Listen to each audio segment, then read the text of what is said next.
Good morning guys. Ayan, pasensya na kayo, naputol lang ating pagbibideo kasi may emergency. So, ito na nga po. Nag-prepare na natin ang ating lutuin na isda. Ayan, napakasarap po niyan guys. Tapos, alam nyo ba yung ganitong klaseng matatawag natin prutas at pwede rin hindi, ano? Yung tawag nito sa amin guys, batuan, maasim po yan. Usually, kinakain po namin yan nung maliit pa kami. Ang magandang kain nito, yung maliit pa. Kasi wala pang buto. Pero ganito, matitigas na ito, may buto na eh.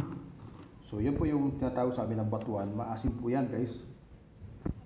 Parang kamis po yan. So, okay, ito po yung ating luya, kapiraso lang, konti lang. Tapos ito yung sili, biro mo yung sili, 2 piraso, 5 piso. Napakamahal. Of course, ito yung suka natin. So, ang ating gagawin ngayon guys, ay kailangan nating i-cut ito, yung ating hihiwain.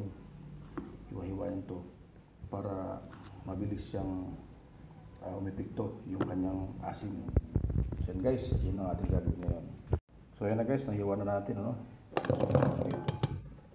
So yan guys, hindi natin nahiwa itong isa kasi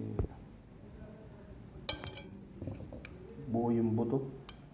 Yan, hiniwa-hiwa natin pero hindi madali. So ang ating gagawin is ating lalamasan para lumabas yung kanyang katas. Yan natin ito, may kasi malaking hiwa. Napakaasim ito guys. Pag natikman nyo ito, para kayo kumain ng tamis.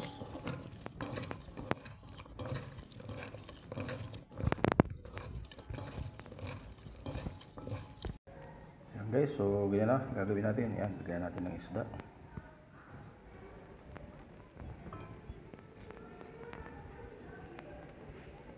Yan. So para pagdating ng ating mga bossing ay may makakain na sila kaagad. Yan, alam naman yan guys. Ako'y dito, tigasin, tigasaing, tigahugas ng pinggan, tiga pamalingki. Yan ang aking papel dito guys. Yan, salamat sa inyong suporta.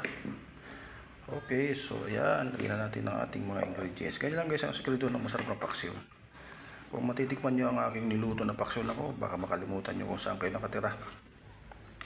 Sa ubod ng sarap guys. Ayan, hindi tayo gumagamit ng sabaw na tubig, puro suka para ma-preserve kahit abutin pa ng 1 linggo hindi mapapanis. Ayan guys, yan ang technique. Guys, lagyan natin ng asin. Wala tayong sibuyas ngayon guys kasi pinapos tayo sa budget. So yun lang ang ating kayanan. Lagyan natin ng kunting bitsin. Lang guys, ang ating panimla dito, dekada na itong bitsin na ito, kaya approve na ito. Ano lumalabas. Yan. Saka natin ngayon ilalagay ang ating paboritong suka sa basuan.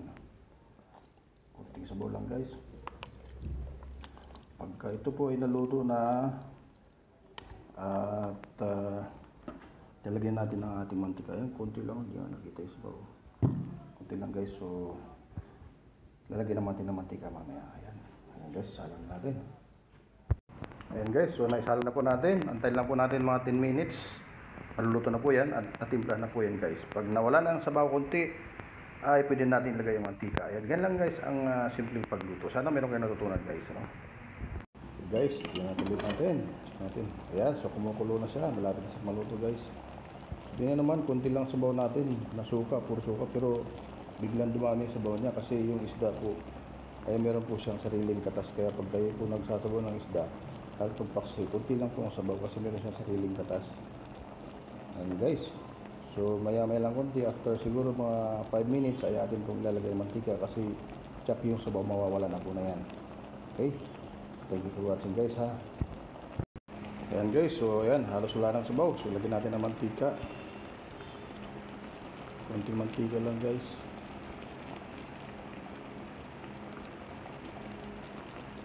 Ayan na, so antayin lang po natin yan mga 2 minutes. Okay na po yan, pwede nang kainin po yan. Kaya ayan, luto na po yung ating maasim na batuan. Thank you for watching guys and hope you like this video. Ayan, God bless po. God bless. Bye-bye.